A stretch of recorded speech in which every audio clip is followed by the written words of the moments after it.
Afternoon, everyone. I'm delighted to welcome you to the Irish International Business Network virtual event Crash and Burn from Mondello Park to Formula One in association with Mondello Park. The IIBN connects Irish entrepreneurs and business professionals globally. With over 8,000 people registered with us, we have chapters in London, New York, Munster, presence in Central and Eastern Europe, and of course, Dublin.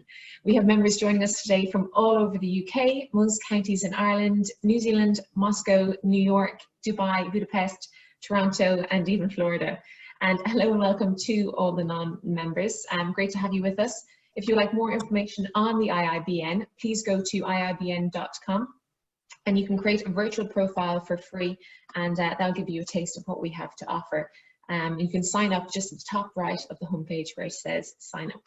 We would like to say a big thank you to our sponsors, Grant Thornton, Beecham's, Dorsey and Whitney, Ovation Incentives, Lonsdale Capital Partners, KMCO Group, Spark Crowdfunding, Hannon Travel, Ebury, Channel Site, CPL, and World Trade Center for all your continued support.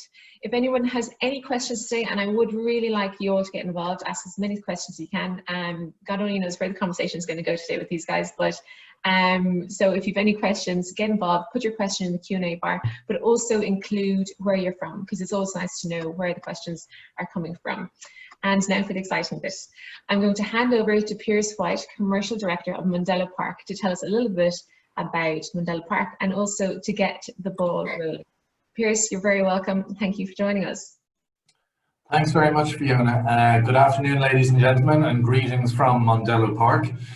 First of all, what I wanted to do was just show you a short video to demonstrate some of the exciting activities and experiences you can do in Mondello Park, even when you don't have a motor racing license. So, short video to show you exactly what you can do. Mondello Park is the home of Irish motor racing, with history spanning more than 50 years. And in today's ever-changing world, we now cater for a huge number of clients who want an experience with a difference.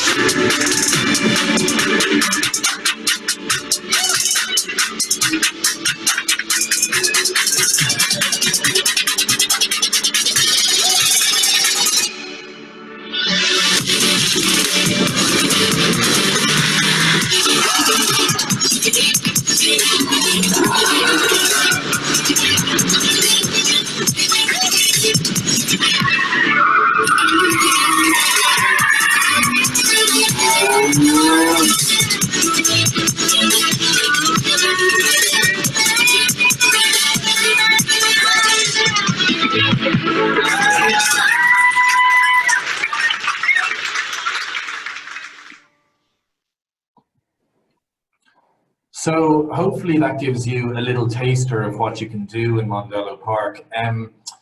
Obviously the last number of months have been a very difficult time for most of us, especially in business as well. And one of the things that has taken a huge hit as people enter a new norm with working remotely, not necessarily working in the same building, is team morale. And so I would put it to you that where better to enjoy a great team building experience that's primarily outdoors with all the procedures and process in place to ensure that you have a very safe, enjoyable experience for both either your staff or potential clients. You will have seen in the short video the infamous Ayrton Senna, who won the Leinster Trophy in Mondello Park in 1982. Leo Nulty is going to obviously be having a great chat with Tommy Byrne and David Kennedy in a few minutes. They can tell you an awful lot of things about Ayrton. But as my parting note, I'll say that Fiona is going to be circulating an email after this presentation, and in it will be a corporate brochure as well as my contact details. So if you'd like to get any more details at all in terms of how you could bring a team to Mondello Park, either clients or staff, I'd love to hear from you. So without further ado, I'm going to pass over to Leo Nulty. I'm sure you're in for a great time. So Leo, over to you. Hey Piers, good afternoon everyone. Great video from Mondello Park there. I'm one of my many roles is the commentator at Mondello Park, and I had to stop myself commentating at that video there, some of the stuff that's going on at Mondello Park. They're just about to reopen down there, and we're hopefully going to go racing at the end of this month, which would be wonderful. I'm a big fan. I've been going there for many, many years. As I said, I'm the circuit commentator for on and off 20 years. I'm a journalist for Autosport and Motorsport News, the correspondent for the Irish the coverage of the Irish events. I also run my own company with I do promotions and events, and it all tends to lean back towards motorsport. I'm delighted to be on here today. It's great to be a part of this Irish International Business Network event in association with Mondello Park. And of course, they probably look younger than me, but I've got two, I could almost call them childhood heroes of mine, David Kennedy and Tommy Byrne. So hi guys. There's Tommy. Hi Leo. Hey Tommy. And Hi there's Leo. David Kennedy. Hi. Well, Great to see you. wonders Hi, of Tommy. modern technology mean that we don't all have to sit in the same place, not that we could anyway, but I'm in County Kildare, not that far from Mondello Park, but Tommy's all the way across where he now resides in the United States of America, and David from France. So wonderful stuff. And we had a little warm-up preview yesterday just to make sure we could all hear each other and see each other, and it turned out to be great fun. And I have a feeling today isn't going to be any different. And Fiona had asked us for an agenda, and we sent an agenda, but I'm have a feeling that'll be going into the shredder very, very shortly. Tommy, I'm in Daytona. I'm in Daytona, Florida. Daytona, good stuff. And David, where are you? I'm in France, in a little village called Saint-Genès. Great stuff. How's the weather, guys? Because it's raining heavily here. And my weather here, actually, the sun is not shining. But anyhow, Piers was saying something about going to Mondello and you don't need a license. Well, when I went there in 1976 for the very first time to do my school, the Mondello driving school, I didn't have a license. Yeah. Pat McConnell brought you down, is that right? Yeah. Yeah. Well, Tommy, I remember you saying that it was something like 25 quid a lap or 25 quid for the session or something like this. Yeah. 25 quid for 25 laps. Just I'll give you a brief info if you're not a motorsport fanatic about these two guys. Both of them got to Formula One. Both of them started in Mondello Park. So Mondello Park, very much the place to go if you want to start a career, you fancy a career. But Tommy had a meteoric rise through the ranks. And I suppose the biggest story, the one that everybody talks about, is the fact that he jumped into the McLaren. We'll talk about that later on. He jumped into the McLaren and went quicker than John Watson and Niki Lauda had gone in. It was their car, the equivalent of jumping into maybe Lewis Hamilton's car now and beating that time. We'll talk about that again. David Kennedy went up to Formula Ford in Mondello, won 2 British championships in 1 year, almost won the European Championship the same year, got into British Formula One and started winning. That was a series at the time, and then made it to Formula One with Shadow. And we're going to talk about that. Maybe we'll do some business analogies and see what these guys learned and what worked and what didn't work when they're going on. But Tommy, tell us a little bit about your story briefly. Well, what we learned is try and get in the right car at the right time. Well, that hasn't changed, has it, Tommy? Yeah. No. I suppose that's a good business analogy as well. You need the planets to align. If you can plan your career, it certainly helps a lot more than just having to go for it with no money and just trying to take what you have to take for the time being, you know. And if you can just hold off and say, oh, I don't really need to drive that car this weekend, I'll pick the next one, like Senna was able to do. Me and David, we had to take what we got, and then sometimes it helps and sometimes it doesn't help.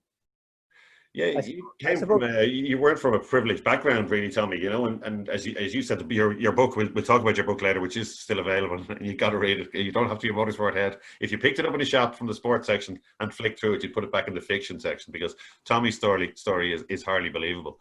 But Tommy, my mother was she was a teacher, and she used to use shanukels quite a lot, and one of her favorites was "Is tresha duchas na lunt," which means nature is stronger than nurture. So meaning that you can train and train and train, but nature, you'll never be as good as nature. And you had that, like you're very open in your book about the fact that you didn't have personal skills, or you didn't do any of the stuff. If you want to be a racing driver now, as David will tell you later, you need to be a politician, you need to be a salesman, you need to be a businessman. You didn't have any of that, Tommy, but you had a feel for a car that nobody else had. I had a feel for a car, and of course, and I believed in myself. And I don't know why I believed in myself so much, because I just want to be a mechanic. I had no interest in being a race car driver. Since I was like a little kid, I was always working on little bikes and stuff and taking wheels off, taking the bike apart, my sister's bikes apart, and not putting them back together. And I just want to be a mechanic. When people asked me when I was growing up, what do you want to be when you grow up? And I said mechanic. And that went all the way up until I was 18 years of age, actually. And I was working as a panel beater in Joe McCardle's in Dundalk. And Pat McConnell came in and said he just went to Mondello Park and he did some laps in a Formula Ford car. And I said, did you need a license? And he said, no, they didn't ask me for a license. I said, well, because I don't have one. And I got a lift up there, and then I did my 25 laps. John Murphy was running the school at the time. I did my 25 laps for 25 punts at the time. I'd say it was. It was raining. I spun off 7 times out of the 25, and then I left there believing that I was the best driver in the world. And for some reason, I just couldn't. For some reason, I couldn't sleep, and that's when I decided I was going to be a race car driver, just like that. There's a great quote, Tommy, in the trailer for your film, and it says, "I didn't think I was the best racing driver in the world. I knew I was the best racing driver in the world." And that's something in all sports that sports coaches and mind coaches try and train into people's self-belief. But we didn't, as we said, we didn't have data, we didn't have trainers, we didn't have any of that sort of stuff. But you just had that self-belief. Did that help you get there? I mean, I know it sounds bad at the time, but that's what I believed. I mean, if Ron Dennis came up to me and it said to me, "Tommy, do you think you're the best driver in the world? Or do you think you're the best driver out there?" I said, "I don't know, Ron. Maybe I think I might be okay, but I think I might get better." Yeah, he said, "What you gonna say? You know, wanker." And then, but then if you do say you're the best driver in the world, what's he gonna say? Cocky bastard. So you know you're screwed. You're screwed if you do, and screwed if you don't. I just happened to believe that I was, and lucky enough, I won enough races to be able to back it up in enough championships. You sure did, yeah. And did anything did that ever wobble, Tommy? Did you ever think maybe I'm not that good, or maybe somebody's better than me? I don't. I went to Japan once, years later, after I kind of failed in Formula One. I got a deal over in Japan to maybe I'm going to try and make some money now. And I went to Suzuka. I think if David might know Suzuka, it's a tough track. And I was learning a Formula 3000 car and the track at the same time. And I did 3 laps, and then it was dark and I couldn't do any more driving. I thought then at that stage that maybe I was in the wrong business because I wasn't fast enough. But thinking back on it, I did 3 laps around Suzuka. I was trying to learn a car and learn the track at the same time. So I went to bed that night knowing that I'm probably not going to get this drive. The next day I got up, drove the car. Yes, I did 20 laps and I was back again. I felt back, but that's the only time I ever thought to myself, wow, I don't know about this. I don't know about this driving anymore. But that was years after I did Formula One. That was really the only time. What about you, David? How did you start off, or what brought you to Mondello Park initially? Like a lot of kids, I began with model toys. I had a 7-year-old. I remember getting a car as a Christmas present with number 7 on it, and just thinking life doesn't get better than this. And that was the age at 7. You know, you're beginning to get a little bit of a sense of the world. Like in a way, your head can just look out the window and you can see there's a whole world out there. And each weekend with I think it was about 2 and 6, I would go down to the shops in Dundrum and buy myself a dinky toy. And so I gathered a whole grid of Ferraris, Alfa Romeos, Talbot Legos, Cunninghams. And then as I got a little bit older, I got into Airfix models. And I just loved the shapes of these cars and airplanes, the Heinkel HE111 and the Stuka dive bomber and the Messerschmitt 109 and of course the Spitfire. So it was probably a similar trajectory for a lot of kids. And the final catalyst was I was going to school in Leeson Street. I must have been 12 or 13. And on the way home, I passed a shop. And in the shop window, there was a magazine. And it had this most beautiful photograph of Mallory Park, the racing circuit. On the right-hand side, it was a lovely lush green fields. And on the left-hand side, this beautiful lake. And across the track was a motor bridge with shell on it. And under it were a whole gaggle of Formula 3 cars. And it just looked to be the most exciting thing ever. And funnily enough, leading that pack of cars was a driver called Tetsu Ikasawa, a Japanese driver, whom I actually got to meet later on, and I developed a link with Japan, maybe not from that. I mean, I made a whole career racing for Japanese teams, but, and Mallory Park turned out to be one of the circuits that I literally won every time I was there. It was also the circuit that I had my biggest accident. I tangled with a car and I left the circuit. And I rolled my Formula Ford car out of the circuit and back in again. So that was a bit of a big shunt. So they were the things that inspired me, the look of the cars, and then a trip to Mondello, and that was it. I remember looking through those old, do you remember those old timber fences that Stuart Cosgrave had placed around the circuit that he found somewhere in Scotland to keep the sheep in? He thought, this will work to keep the fans away from the racing cars, or even the cars away from the fans. miles. And I just remember seeing these Formula 5000 cars and these unbelievable machines, and the ground shook when they went by. And I just think there was, it affects your DNA. And it was just, that was it, definitely, I need to do this. Brilliant. And you come from the hotbed, well, both of you come from a hotbed of I talent. also, actually, I also went to the shop for the dinky toys, except I stole them. I didn't buy them. I had a feeling that was coming. You both come from hotbeds of motorsport areas because David, you're from Dundrum, and there's not just me, but loads of people from around there in motorsport. And Tommy from Dundalk, where you had Pat McConnell initially, as you mentioned him there, and you had a load of Brian Harty has probably won more races at Mondello Park than anybody else. Incredible career from him. Sean Woods, no better man to set up a car. And I wonder, is that because you get clusters of people? Like nowadays, it's Dunshaughlin. If you go to Dunshaughlin, you go to the newsagent in the middle of the town, there's about 10 copies of Autosport and there's about 10 copies of Motorsport News, and they're all gone the day they come in. And that's the dailies and the rabbits, all these quick guys. Is that what happened with you first, Tommy? Is it because there were motorsport people around, that's why you were drawn into the sport? Yes, I guess at the time, I remember Pat McConnell going past. I used to work in a gas station when I was about, petrol station, sorry, when I was like 15. And I remember one day, I seen Pat McConnell going past in a 3-litre Capri with a V6 Triumph, the TR6 Triumph, right up his ass, pushing him, or he was pushing the Triumph. And they had to be doing over 100 miles an hour on the Dundalk Dublin road, which back in the day was just like a tiny road. And I'm just sitting in there looking at these cars going by, going, oh my God, that's just, I want to do that. That's still when I wanted to be a mechanic. So there was all of that stuff going on, and of course I went stock car racing with Pat McConnell and Tony Sharkey and Morris Ruddy. So we used to go up the north to Howdewey and Portadown and all those places. So it was kind of, I had the bug. I wasn't like David. I didn't know I had the bug. I just had the bug, and I just loved cars. But as far as doing it for a living, never crossed my mind at that time. David, what about you? What about Dundrum? Well, funny enough, I was interviewed many years later after some success by Mark Hughes, the man that worked with Tommy to write the book. And we were shooting the breeze about how that coterie of drivers that came from that very small area in Ireland, Dundrum. And I was explaining to Mark Hughes that I got Derek Daly involved. He used to tow my car down to Mondello Park, and then I gave him a go in my Formula Ford car. And then this guy called Eddie Jordan used to work for my uncle in the bank in Clanbrassil Street. And I was talking to Eddie about doing Formula Ford. So it certainly created waves, a certain little area. And not only was Dundrum, well, fundamental to a lot of our careers in motorsport, it also had, Mark Hughes pointed out, he said, isn't there a mental asylum in Dundrum?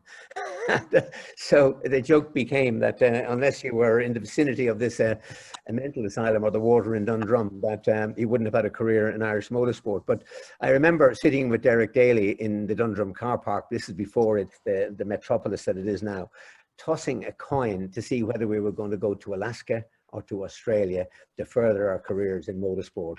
And so Dundrum is sort of a central station, certainly for some of the pool of Irish motorsport.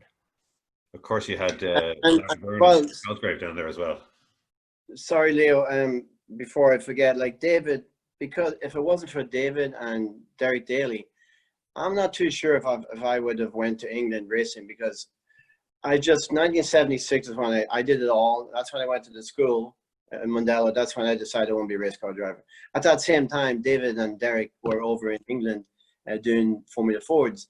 And I was reading the magazines as well. Obviously, you get all the sport, then you start reading all the sport. And I would read about these two Irish guys. And I figured, well, if they can go over there and do it and get it done, I'm sure I can do the same thing. So basically, that's kind of where I got my initiative to be able to go to England in the first place. You can't blame me now, Tommy. I think you were going to go wherever you were going to go, hell or high water. But I suppose something you picked up on earlier, Piers, was that when he talked about motorsport and the lineage, is that there was no track record, Tommy, really, of any Irish driver having made those footsteps all the way through. So there was no IIBN, there was no guiding mentors that knew their way through to the top. And when you consider other sports, football, rugby, they have hundreds and hundreds of players at the very top echelons. Formula One has 25 in the world. So it was quite extraordinary. We were so incredibly well represented. At the time I was there, John Watson was there as well, and Derek. That was 3 Irish drivers out of 25 in Formula One, which was pretty astronomical, really. Yeah, it worked out quite well, and it was a big ask to go. But I think Robin Rhodes was an iconic commentator at Mondello Park, and a big part of my childhood hearing his voice, you know, as you were the excitement in the Phoenix Park or Mondello Park. But there was always a benchmark. Probably later on than you guys, we had Vivian Daly, who was probably one of the best, if not the best, national racing driver ever in Mondello Park. He won and won and won. Brendan McKenna, people like that.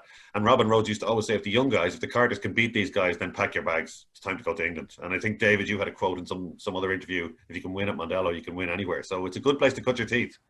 Yeah, I mean, from my perspective, and I've used this analogy quite often, is that it's a circuit that drivers don't want, but it's a circuit that drivers need because it has all the most difficult corners in it. And quite literally, it was our university. So having accomplished a degree of success and having mastered Mondello, I raced in Nürburgring, Silverstone, Daytona, Le Mans, and none of them presented the challenges that Mondello had. In certain areas they did.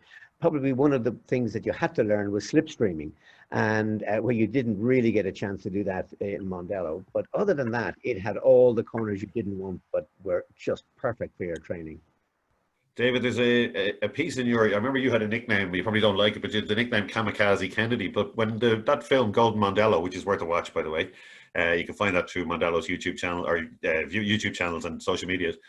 Declan Quigley was interviewed, and he's a very well-known journalist now, very accomplished, but he was one of your biggest fans back in the day, and he was saying David did this on purpose, painted his helmet black, painted his car black, maybe even tousled the red hair to look a bit wild so people would stay away. Is that true? Well, there's a slight element of truth in that. To give you an example, the Formula Ford races that we raced in, when we raced in Europe and in the UK, was the center, the epicenter of motor racing in the world, and they came from everywhere. So you had grids of 60, 70, 80 cars from all over the world. And what the difference was, 1/10 of a second between you and 10th place. So you knew really you had to set a mark both on the track with the car and who you were.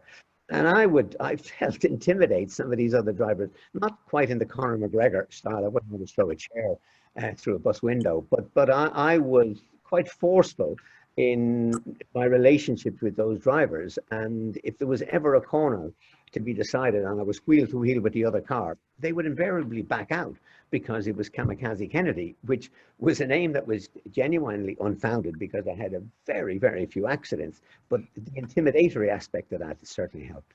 That's a bit like joining a new school and finding out who the bully is and tackling him on day one, isn't it, to make a bit of a name for yourself? What about you, Tommy? Did you get involved in any mind games? Yeah, a lot. But David, whenever I went to Europe for the first time as a works driver in 1979, courtesy of Byrne he actually got me my first drive. So I went over to England in 1979 with a PRS works drive, and I ended up they took me over to Austria, and they took me over to Hockenheim and Nürburgring, and I was 20 years of age. It's like, I remember driving from England to Austria. It's like the longest drive of my life. I never drove any more than an hour before. And here we are driving like 10 hours. But we got to drive slipstream. We got to learn slipstreaming at Hockenheim before the chicanes at God knows what, 140 miles an hour. A bunch of kids out there learning their craft. And I remember I was coming up to one of the chicanes, and I'm in the middle of the road, and I think I was third or something at the time. 10 cars went down the right-hand side of me. 10 cars went down the left-hand side of me. I'm in the middle. I'm shitting myself. And I'm going, I looked to my left, I looked to my right, and they all went by. And then I got mad, and then I caught most of them back up, and I got back up to 4th or 5th. But of course we crashed. I mean, think about it. You got 25 kids out there learning their craft. There was no schools in those days. There was no driver coach telling you, back off, you let them go. It's not worth it. It's like you learned your craft the hard way. And we raced at the best tracks, Hockenheim, Ostradring, and the Nürburgring. I mean, at 20 years of age, it doesn't get much better than that. But as far as intimidation, of course, yes. I mean, I know that when I get behind somebody and that guy in front sees Tommy Byrne in his mirror and he goes, shit, that's him. And if I'm in front, they're behind, they go, shit, I know it's not going to be easy to get by him. And that's just what you have to do. I mean, I took out poor John McCracken at Mondello because he blocked me for the whole race. I had 19 out of 20 laps, and he's going to win the race. And I already was leading 2 championships in England, and John's going to be being a superstar. So on the last lap, I went across the grass and T-boned him. And then it's just something I had to do at the time. If I had known John's background, I would never have done that. Moving swiftly on. Yeah. So when you went up through the ranks, Tommy, how much pressure was there? Like in many sports, if your feet have been lifted off the ground, you're being backed, like you just said, 20 years old, works PRS driver. That's incredible stuff. How much of a margin of failure had you? Did you have to keep winning to keep that drive? Was there a chance the drive would just disappear from under you? Well, I mean, that year, probably not so much, but I had to win. I had to win. There was no question. If I didn't win, I didn't move to the next level. I didn't get, I mean, I had a year's deal, but it was all about winning. So there was just it was a lot of pressure because I knew that coming with no money, I had to not just win a race, I had to win it by a lot just to show them how much better of a driver I was. I remember in Silverstone once in the Formula 3 race, it was raining, and I just wanted to just show them how good I was. And I was going to win by 10 seconds, not by 1 second. And I spun, leading the race. And I got back going again. I went down to like 5th or 6th. I got back up to 2nd place, so I spun again. And then I got back up again, and I spun again. And I heard the crowd from Woodcote Chicane just clapping and cheering because I was just being an idiot. And that was the day that I learned you don't have to win by 10, 20 seconds. You just have to win the race. So it took me like 3 years to figure that out. But that's the difference. But I always thought I had to win by a lot because I had nothing. So I had to show them that my talent was worth more than money.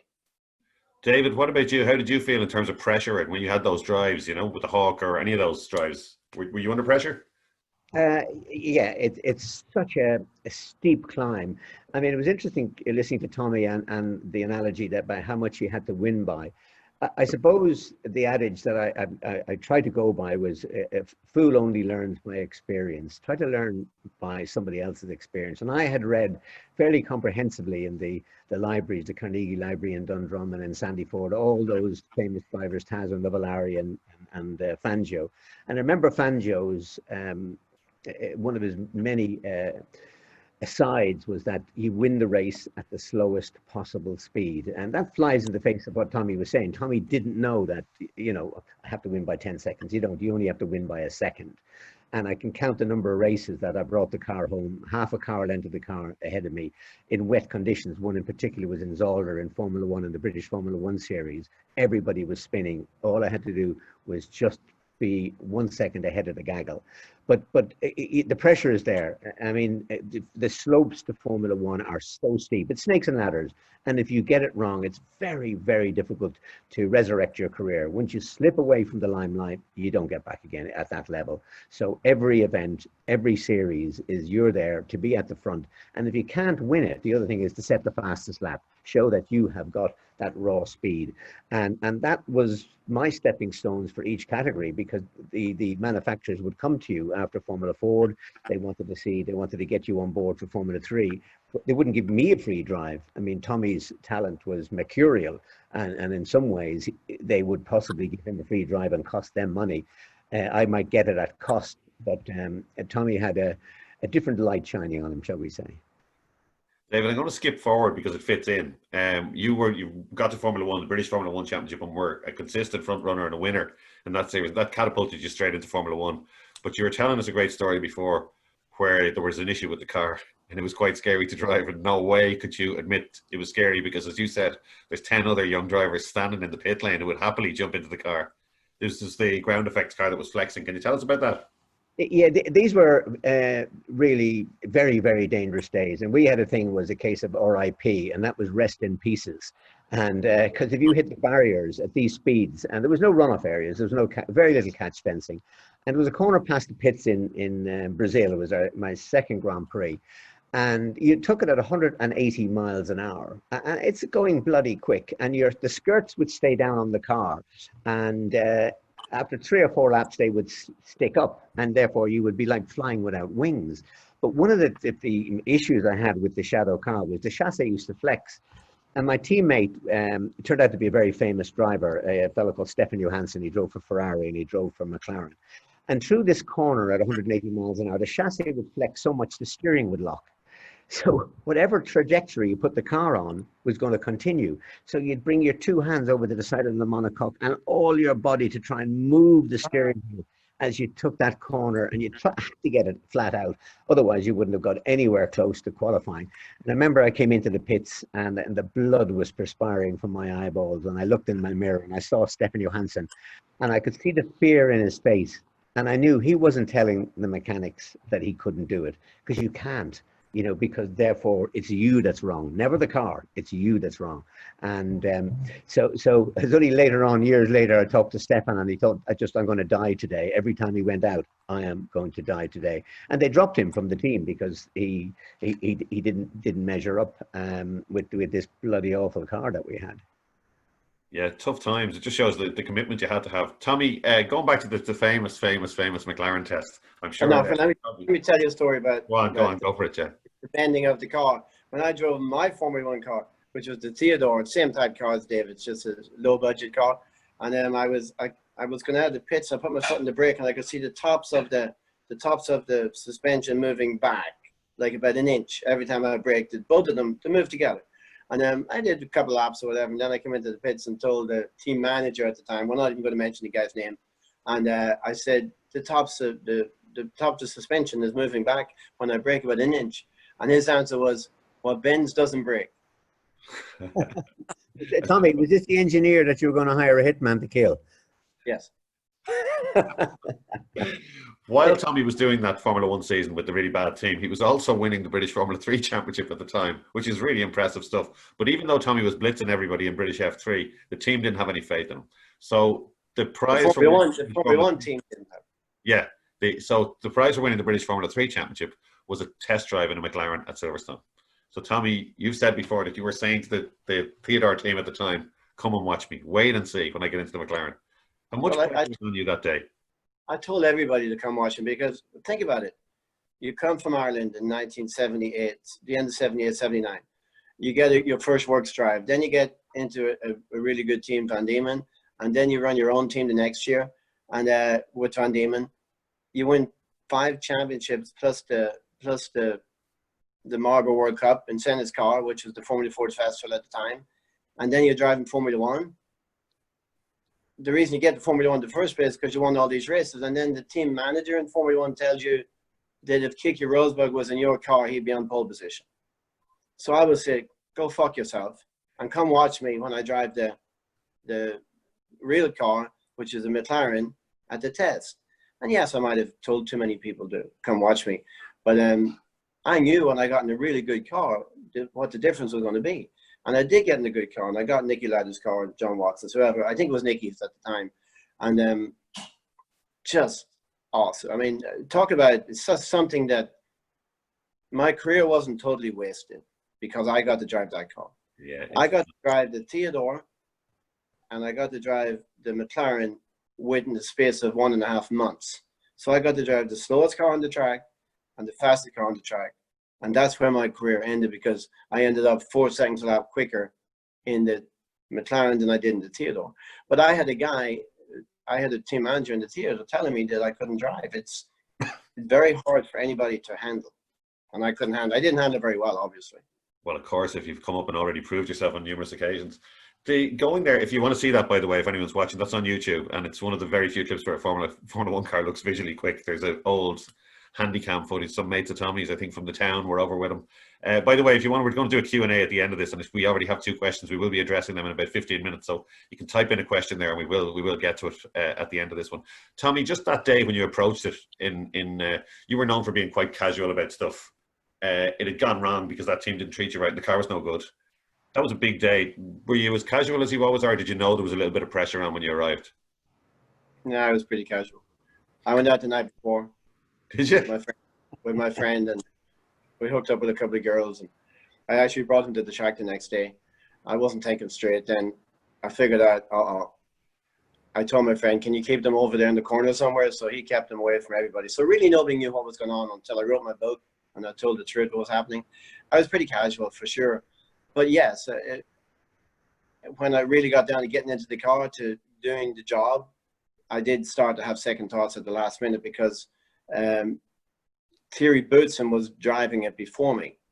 Now remember, I got this drive as a prize. I didn't get it because Ron Dennis loved me. I got it because I won the prize for winning the British Formula 3 Championship. Thierry Boutsen got out of the car, and I was watching Thierry when he was driving it. I respected Thierry as a driver because he came to the Formula Ford Festival years before and nearly won it. And that's pretty hard to do for a European driver. And I could hear him telling the McLaren mechanics that the car was understeering really badly. And I thought to myself, shit, I hope I can do what I said I could do, what I told everybody I could do. So I started having second thoughts. And once I got in the car and did the first lap, second lap, yes, there was a tiny bit of understeer. Nothing to talk about. You could just brake it a little bit earlier, turn a bit earlier, and gas a little earlier, and it was gone. No understeer at all. So once I found that out, then I was good to go. But I did have a bit of a hiccup listening to Thierry talking about how good the car was, and I ended up going to second quicker than Thierry Boutsen that day. Yeah, that was incredible. I remember Dad and myself actually watching the final round of the British Championship because it used to be on BBC, I think it was, on Saturdays, and watching that. And there was no internet, no Twitter. Hard to believe for younger people these days. We had to wait and go down to Cars in Dundrum that David probably would have known and get Autosport and see what the story was. And then we had heard you were going to test the McLaren, so waiting and waiting. And obviously on the day of the McLaren test, there was no news because there was no internet. You know, we didn't know. And then hearing it later, convinced you were going to get a McLaren drive the next year, wondering why. And I suppose the book turned on the light, didn't it? And then there was that story going around that we can blow away here today on this that Ron Dennis said you're quicker than Nicky, and you said Nicky who, but Ron wasn't there on the day, isn't that true? No, Ron wasn't there at all. And the Nicky Lauda thing, that happened in my first race in Austria. My friend Bob Constanturis, he was a journalist friend of mine.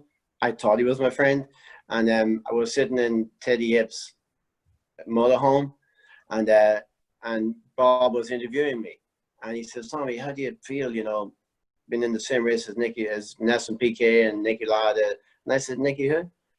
I was cracking the joke, because, and then I went on to say that, well, I mean, I don't really feel anything because Nicky's up the front, I'm down the back, we're not really in the same race. So that's kind of where I left it. And then he did the it was Grand Prix magazine, and he just ripped me in ass. So he wasn't my friend at all.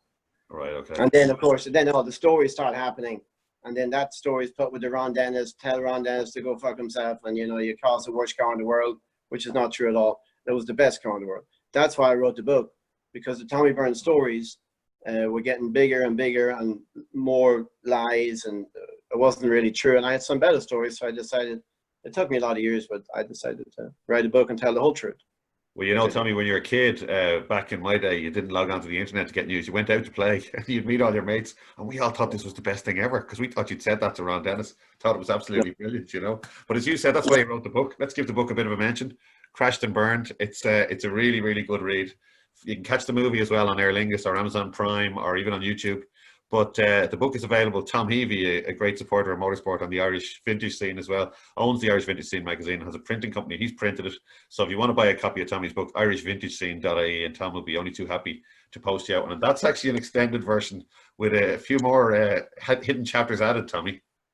Yeah, we got the me and Mark Hughes, my writer partner, we got the rights back, and we own the book now. And I put in like 50 pictures and a little bit of a upgrade on some of the characters, what happened to them. Slightly less censored than the original Tommy, perhaps. Maybe, yes. But the original was censored. Mark Hughes did me a lot of favors. He probably kept about 80% of the stuff I wrote to him out of it. Which brilliant, is brilliant. We'll do have a look at that, or at least go onto YouTube, have a look at the trailer and get a taste for Tommy Byrne. David Kennedy. We're talking here yesterday very briefly about mentors and about people that helped you along. And you had Group Waterworks and John Hines. And people like that were missing from motorsport, but we've got people back helping us again now. But tell us a little bit about your relationship with that, how it helped your career. Yeah. There was just a tiny little aside I wanted to mention with Tommy when I was with him in Mondello last year, and he had several of the books, and this kid comes up with a copy of the book and asked Tommy to sign it. And Tommy asked this kid, "What age are you?" And I think the lad said, "I'm 14." And Tommy says, "Do your parents know you're reading this?" So Tommy signed it and found the man's parents and said, "I'm not sure your son should be reading this." because it's actually it's an incredible read, not just from any motorsport perspective, but just a life lived on the edge. And to be quite honest, I give it to many of the drivers that I work with to tell them, look, this is what you don't do. And there's lovely elements in it of what you do want to do. But that was just a piece on Tommy. Look, I suppose none of us, Tommy or anyone, would have got anywhere without support and guidance. And I was very lucky that I had a fantastic break with my sponsor of many, many years, John Hines of Group Waterworks. And John supported me when I came back from Australia, having worked in the mines to get the money to go motor racing. And I know Tommy had Maurice Reddy help him from Dundalk, and individuals, like they wouldn't have had the £400,000 to give you, but if there was always somebody there, if you were good, to give you 50 quid or 100 quid to put the petrol in the car alone. And then later on, I had Martin Byrne support me when I started my sports car career, and I worked with Martin, and we drove together in many different categories. And Martin, of course, eventually it was the gentleman that bought and owns Mondello Park. But the kids today, there's very few. There's John Campion, who does a fantastic job now for the young kids coming through. He's helping James Rowe, and I know he helped Jordan Dempsey. And there's John Coyne in the rallying world, helping kids come through. So we definitely need more guys like that. And of course, the returns, as Tommy said, Tommy had a great quote. He said, do you know what? All I lost was 100 million. And for not making it in Formula One, because the returns now, they're the wealthiest sportsmen in the world, Formula One drivers. And the Schumachers and the Hamiltons are all in the hundreds of millions in terms of income. So there is a return if the talent is there. And in Ireland, there is the talent. I just mentioned two drivers, and there's more on the way coming through. Alex Dunn, a young kid in karting, doing phenomenally well. Alex O'Grady, world car champion. Luke Allen doing incredibly well. So there are the drivers out there, and they just need that bit of support. Yeah, we've always had the drivers, David. It's interesting you mentioned those two guys, because I'd be behind the curtain on both of those operations. I do a little bit of social media training with the MI Rally Academy. Sean McHugh does a wonderful job with that, and they've now this year taken on co-drivers as well. John Coyne not only helps with the funding, he actively takes part. He's on all the Zoom car. He's a rally man. He understands how it works, and he wants to help young Irish drivers. And they're getting training second to none, and they're told how much they need to appreciate this. They're getting social media training. They're getting PR, driver training. They're getting to drive an R5 car. And these training days, I'm happy to say, are coming to Mondello Park. And the next one is just being booked at Mondello Park, because I know Mondello would like to be and should be the centre of excellence for that. We'd be hoping to get young drivers down there and train them, you know, and give them that step up. And John Campion, of course, we could see Tommy's got a CJJ top on there. There you go. That's morphed as well. The CJJ Motorsports is now, it's not just John helping people, it's become an academy, and Matt Griffin's been brought in to head that up. And they've got a lot of people on it. They've got Craig Breen, Nicole Drout, people like that. And John is actively saying that he's looking over their shoulders, over Nicole's shoulder, over James' shoulder, for the next wave.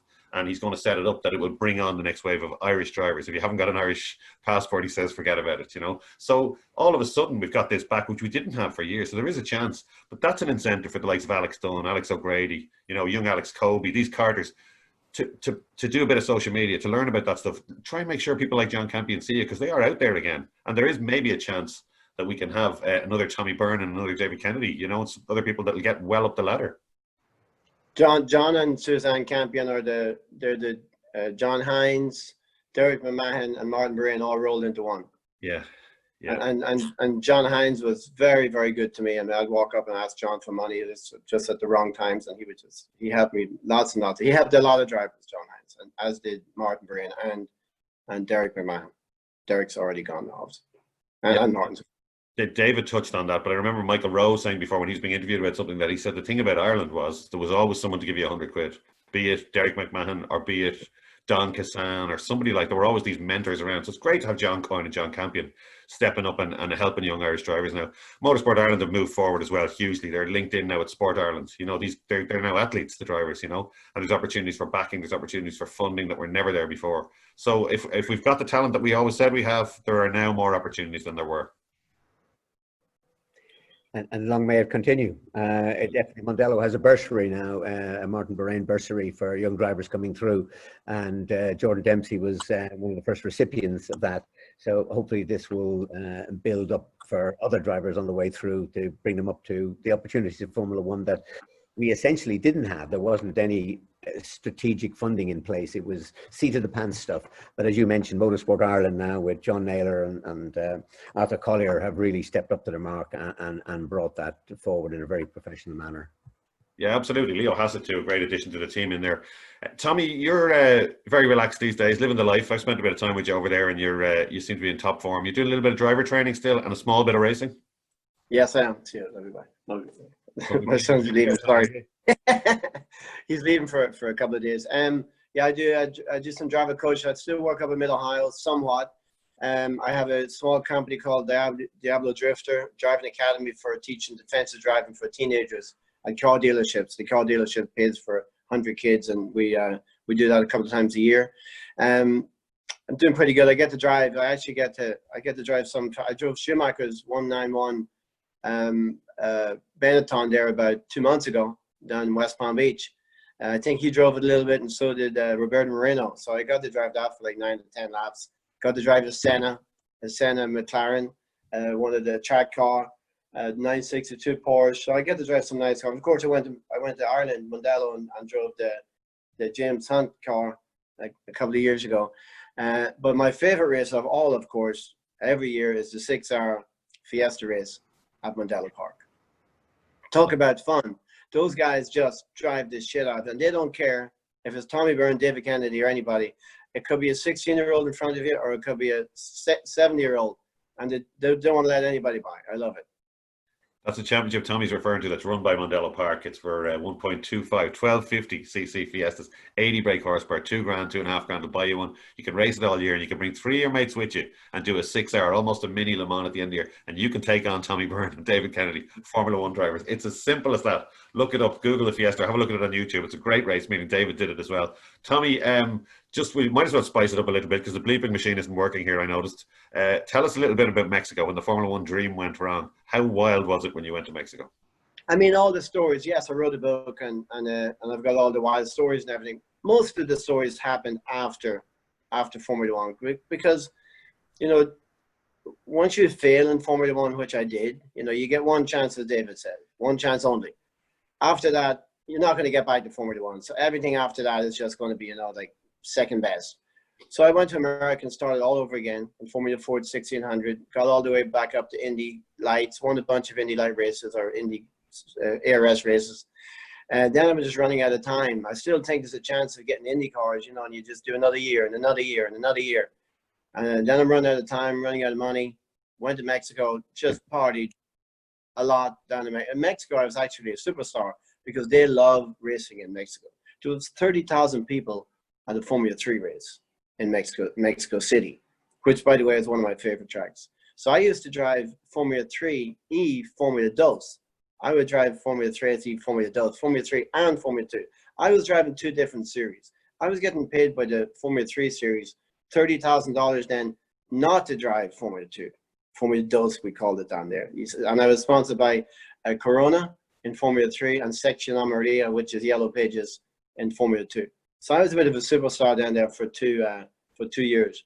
I could go to Zona Rosa, Mexico City. I had an apartment down there, and I would go down there, pick up my phone at about 1 o'clock in the afternoon, and I'd pick up my phone, any of 10, 15 people, and then we go drinking from 1 o'clock until sometimes 1 o'clock at night or next morning. So I had to get out of there, and a lot of drugs, a lot of craziness. And that's when I decided that it's just time. Well, my friend Nacho shot at me and tried to kill me by accident. I don't know if he meant to kill me or not, but he was a very bad shot and he missed. And that's when I decided that I went to see my team owner down there, and I said, I probably need to get out of here, and we need to stay away from Nacho because he's crazy. He just tried to shoot me last night. And that's when I went back to America, called Calvin Fish, my friend Calvin. He was working in Mid Ohio. And that's when I decided that it's now time to get a job and move on, because the money's not going to come from actual driving a race car. So that's when I started teaching. Okay, good stuff. Well, if anyone wants to hear more about that, get the book or watch the film. We've got a load of questions, and I'm wary of the time here, so I'm just going to pick a few of them. Simon Steele from Buckinghamshire, UK. What does Tommy advise his pupils to do if they want to pursue a career in motorsport, Tommy? Obviously, as David says, I mean, you have to say the right things. You have to be very fit. You have to be fitter than the next guy. and I certainly don't teach them to go out and party and have fun. I will teach them just to do the right things, which everybody knows what the right things are, you know, and just hustle and try, you know, just it's not easy being a race car driver. I mean, sometimes I took it for granted, kind of. Sometimes I'll ask my guys, so how's turn one? How's it feel? That's pretty good. How does it feel on the exit? No, it's not bad. Well, is it easy? Yeah, it's pretty easy. It shouldn't be easy. Driving a race car fast is not easy. Every single turn, you have to work on every single turn, every single lap, sometimes for 2 hours. And if it's easy, then they're just not trying very hard. And well, you can just imagine what I tell them. I can just imagine what you tell them, yeah. We have a question from Declan Quigley, and that's for David Kennedy, no surprise there. David, what was your greatest performance as a driver? Was it in single-seaters or in sports cars? I suppose the greatest performance, it cuts across several elements of the teams that I've worked with or the drives, but in specific drives, probably a race I won in Surfers Paradise in Australia. And I was chasing for the Australian Championship, and my teammate was leading the race, and it's an hour-long race, hour-and-a-half-long race, and he was a really bulletproof driver. And battling away with him, he eventually made a mistake with about 15 laps to go, and I went down the inside and we touched and he spun off, which was an absolute disaster for the team because that was a loss of probably $10,000. So as I went by the pits, I see the mechanics throw down the tools. I see the same engineers that Tommy talked about storming around the place thinking, well, they're going to have my guts for garters, even though I'm going to win the race. So on the last lap, I pretended to drive into the pits, and which totally panicked them because it meant I wouldn't have won the race, as if because I'd run out of fuel. And then I just pulled out of the pit lane and got the checkered flag and won. And they were so relieved, they forgot the fact that they were going to try and decapitate me. And later that evening, Sidney Taylor, who was the team manager with Theodore Racing, said, David, we drained the fuel out of the car and there's enough fuel here in the car to drive you all the way from Dublin to Australia. He said, I won't tell anybody what you've done. So that was a spectacular get out of jail card for me. Thanks, Declan, for the question. Great stuff. Tommy, Declan asking there, could you have continued with Theodore, or how did it end in 1983? I suspect he's aware how it ended, but tell us anyway. I think we were in a hotel oh, by the way, a big shout out to Sidney Taylor, who's another, I forgot all about Sidney. Huge Irish guy for Irish drivers. He was the one that got me my drive, and David. What happened, we were in Caesar's Palace at the end of the year, and I told them what they could do with the car, stick it up their ass, and I have no interest in driving. So they didn't. I actually didn't get fired from Formula One. I left. Okay. Niall Meyer from the Virtual Race Academy there asking us about sims. What do you think of simulators, you guys? Because you didn't have them in your day, and because of the lockdown, of course, everybody has a sim. Everybody's been learning tracks and stuff like that. Do you think that's going to be an integral part for young racing drivers going forward?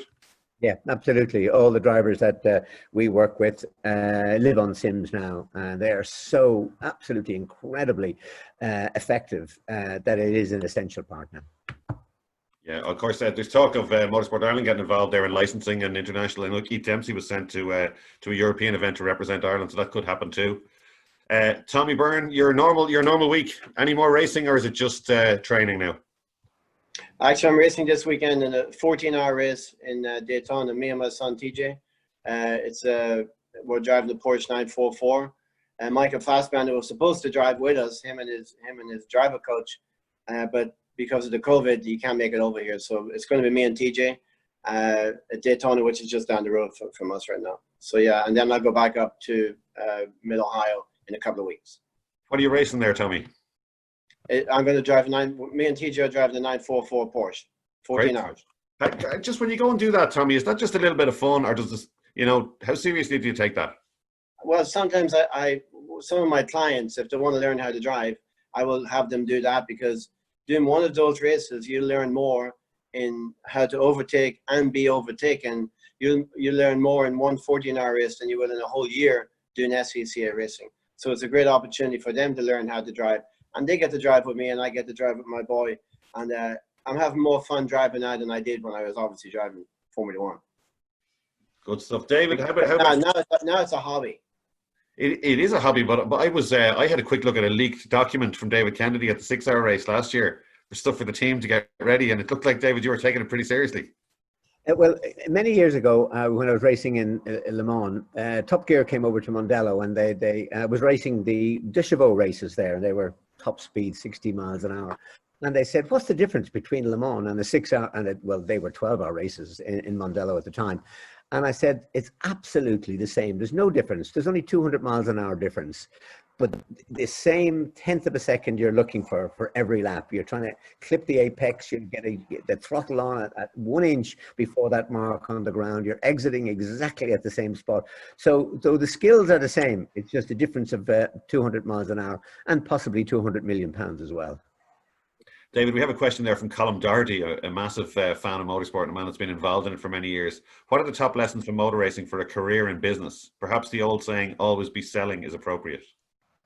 Yeah, it's quite different business from motorsport. Motorsport, I believe, really sets the bar, or any sport sets the bar very high. The difference in business I see is that you've got to make a profit for it to continue. In motorsport, you have to be the winner. If you're not the winner, your business or the team will collapse. I suppose the essence is, my dad used to have the great phrase, "If you don't make the call, you don't make the sale." So that's the first element of it. And the second is really having an absolute belief in what you're doing in your sport, that you can take over to business. I ran a company, Grand Prix Racewear, and it was only a small little shop, and I remember pitching to Shoei to become the importer for Europe for their helmets, which was an absolute massive win if I could get it. So I just beat them down by continually calling them, inviting them over, showing them what I could do, and I got the agency. So it's a case of believing in yourself. And even though you mightn't have had the tools or the wherewithal to be able to take you to the next level, if people join you in your ambition, good things will come from that. Okay, good stuff, David, and a typical David Kennedy answer there. Good analogy. Tommy, just to add a bit more, to lighten it up a little bit, tell us about, this is from Matthew Riley, tell us about stealing Ayrton Senna's tyres from his road car. Well, it actually wasn't his car, and I didn't really steal them. I used to get the cars for the drivers, the Brazilian drivers, for Ralph Furman, and from my friend John McKinbridge, Downtown Motors in London.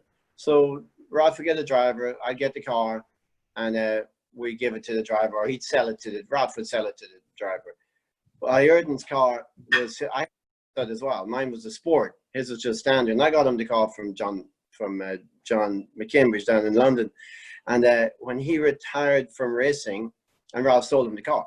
When he retired from racing, he left the car there. It turns out he never did pay Ralph for the car, and the car was just sitting there. And it was a matter of just, well, let's take it back to London, whatever. But the car was sitting there. I would get punctures all the time. So remember, Senna retired from racing. He was never coming back. So I would just take the wheels off the car that was sitting there and put them on my car, because I didn't want to take my wheel and get a puncture fix and stuff. Eventually, I would have done it, you know. But I guess he came back, surprisingly, he came back without anybody really knowing what was going on. And I guess he went to take his car, and there was flat tires on it from my car. And that's when he lost his mind. And he came into the office throwing a fit, calling me a thief for stealing his tires. And there was a little bit of a scuffle. But I don't know why he was so upset. Maybe it was because I won the Formula Ford Festival in his car, because he retired from racing. Who got the better of the scuffle, Tommy? That was a scuffle. You know the scuffle where you're scuffling along it. I'm not a big fighter. I'm not a big fighter, neither is he. You can just imagine. Scuffling like two women. Well, Ralph Furman deserves a mention there, Tommy. You mentioned it because he married to Angie, of course, from Kildare, but he was great for Irish drivers, wasn't he, for yourself and Michael Rowe? Oh, Ralph. I won 4 of my biggest championships with Ralph, yeah, and I lived up there in their house in Rose College, and that's a whole another chapter. Yeah, Ralph and Angie, they're huge for Irish racing drivers. Yeah, we had, I suppose, similar here with John and Marika Murphy. We're doing the same thing. I think that house used to be full of Irish racing drivers as well, on the truck and all kinds of cars. I was one of them, the bus. I went over in 1977. We did a first race in England. It was me. Martin Downey was a kid. It was John. We went over in the bus with like 2 cars, I think Royale or P21s, and Martin Downey's dad, and John Pritchard. Yeah, that was my introduction. That was my apprenticeship. Good stuff. Well, yeah, it was good to get all these names I mentioned. There's another book in you, Tommy, and there's certainly a book in David Kennedy that we'll be looking forward to. Pat Murphy asking us here, what's the most important thing you did during your career to prepare for a race, David? It was always, I had the view that you win the race before the race. And if it was a case of, and these things weren't quite common at the time, I would walk the circuit. I remember walking 14 kilometers in the Nürburgring, leaving at 9 that morning with a banana and an apple. And by the first corner, I had eaten the banana and apple, and I still had 13 kilometers to go. But I wrote down every note on every corner, where the curbs were, where you could also run off the circuit, where if you ever made a mistake, and that paid dividends. In particular, once in Le Mans, I went off at night and I knew exactly where the off-road was. It's just the attention to detail before that and what works at the circuit. I remember catching, one little trick I had was air temperature is really important for performance of a car. You get an extra couple of horsepower, you might get half a tenth of a second out of the car. And I used to watch the clouds cover over the sun when I was driving the rotary, and I'd know that I was up 10 HP with that. And the other guys would be out thrashing around, and I'd wait for the cloud to come over for the sun, put my tires on, go, and nail it. And they thought, oh, you're a really good driver. I was just using the resources that were available. It's basically studying the game and being prepared before the race.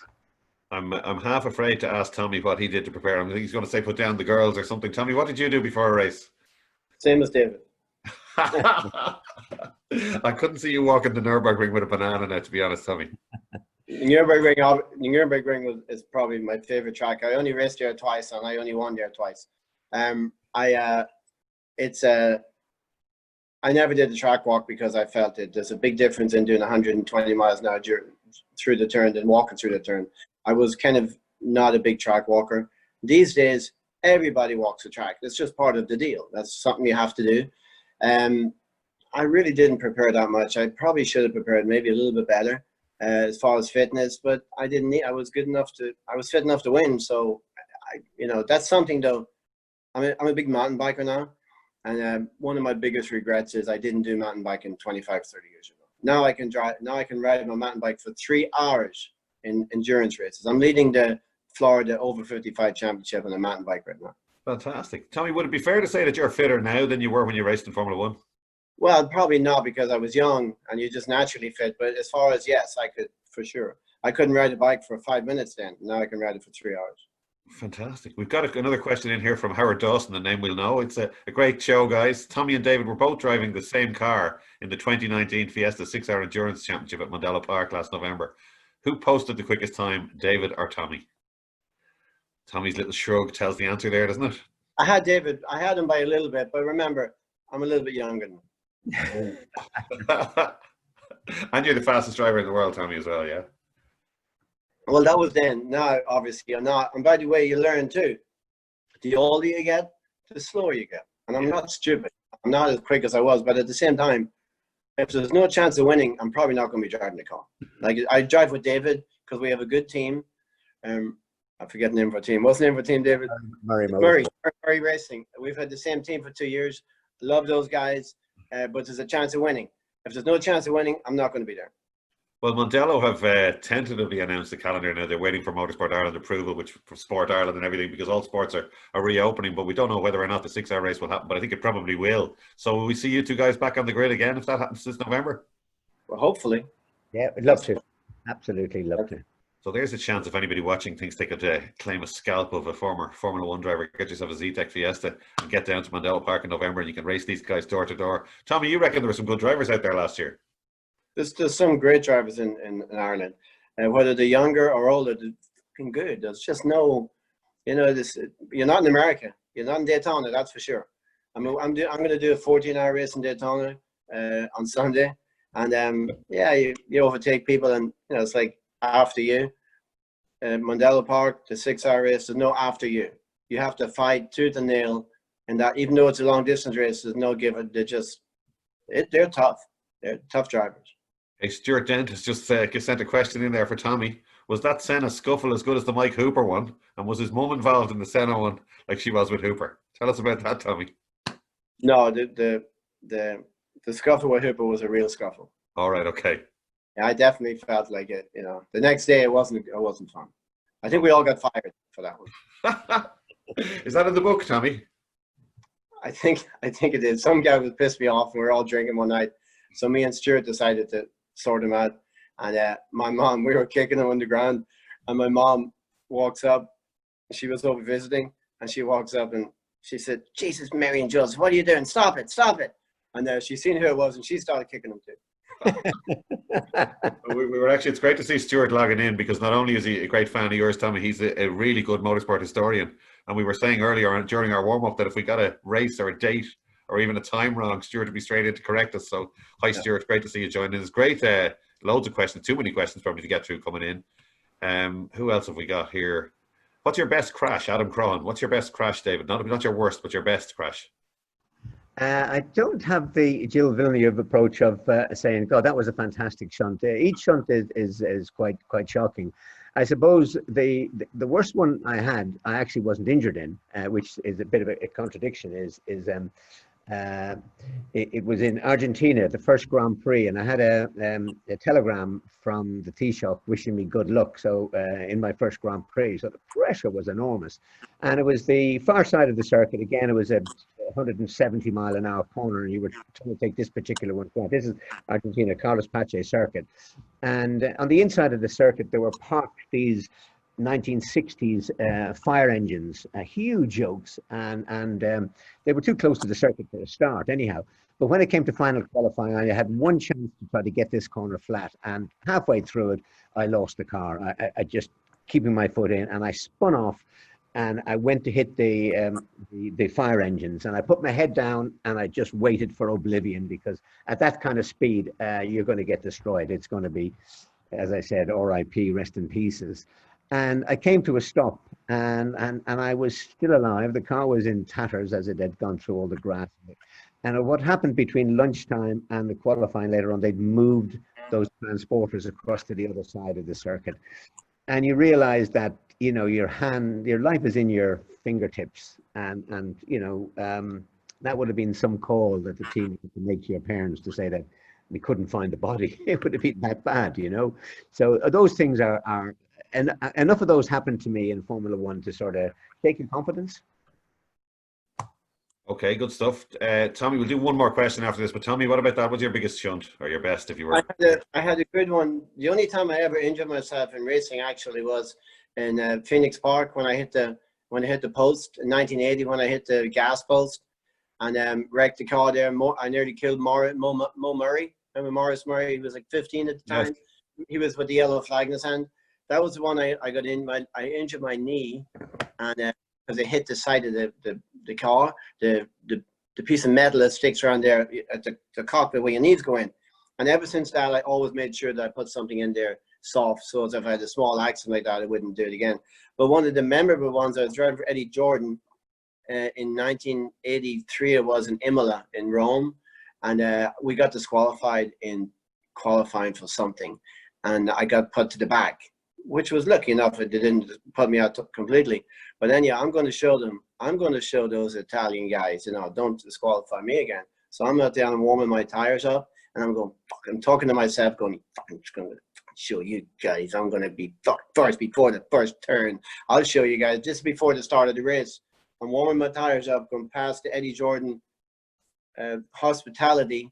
We're sponsored by Cost Speakers, and they're all up on top of, like 50 people are up on top of the hospitality. But I'm going to show them, because I'm going to warm my tires up so good, I ran straight into the wall. And I crashed the car before the race even started. So I put my head down. I got my head down in the car, holding the steering wheel, thinking, oh my God, I'm in trouble now. This is not going to be good. They didn't even start the race. The race wasn't started yet. And my mechanic came running over and said, are you okay, Tommy? Are you okay?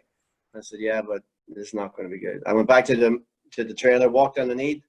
Everybody standing up there. Talk about an embarrassment. There was no injuries. I crashed the car before the race started. So obviously, what lesson did I learn that day? You don't have to heat your tires up that much. Well, that's definitely the best crash. Last one there we've got from Simon Steele is David Kennedy. Tell us a little bit about working in Australia to raise money to go car racing.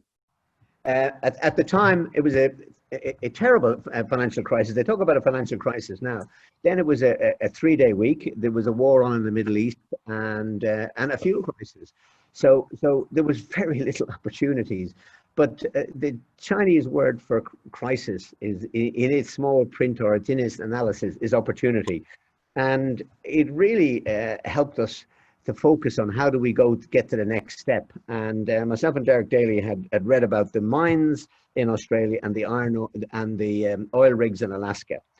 And in Dundrum Car Park, I mentioned earlier, we tossed a coin whether we were going to go to Alaska or to Australia. Now, I wanted to go to Alaska, and Derek wanted to go to Australia, and Derek won. And we were on a plane the next couple of weeks later to get out to Australia, and we were pick and shovel, and we worked there every day for 6 months, and we came back, which was our winter, so we could race during the summer and then race again the following summer. And we earned enough money to buy we could have bought a street in Dublin when we came back with the money that we earned. And we both bought new racing cars. And then, unbelievably, 5 years later, we were sitting on the grid in Formula One looking at each other. I mean, it was quite a remarkable story to be able to pull that one off. Okay, great stuff. Well, we've run over a little bit, and as I thought we could shred the original agenda that we had. It's been wonderful. I think we could probably do another hour, and maybe we will do another one going forward. This is brought to you, of course, in association with Mondello Park. So Pierce will want you to give him a ring if you want to have any events down there, if you want to launch a product down there, if you just want to drive a car, give Pierce a ring in Mondello Park. I think Fiona's just going to come back into us now. But thanks very much, David and Tommy. It's been absolutely wonderful chatting to you. Right, thanks, Leo. As usual, the best.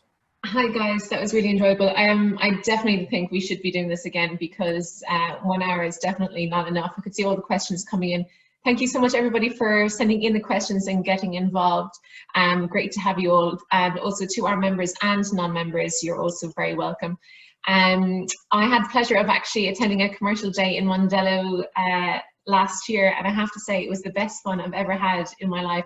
They certainly know how to look after everybody, and the cars that you could drive, it's just an incredible experience. So definitely check that out. Get in touch with Piers White, and he'll be able to point you in the right direction, and you can go from there. Just thank you so much, guys. Really do appreciate it, and it was so enjoyable, and I'm looking forward to setting this up again soon. Thanks, Fiona.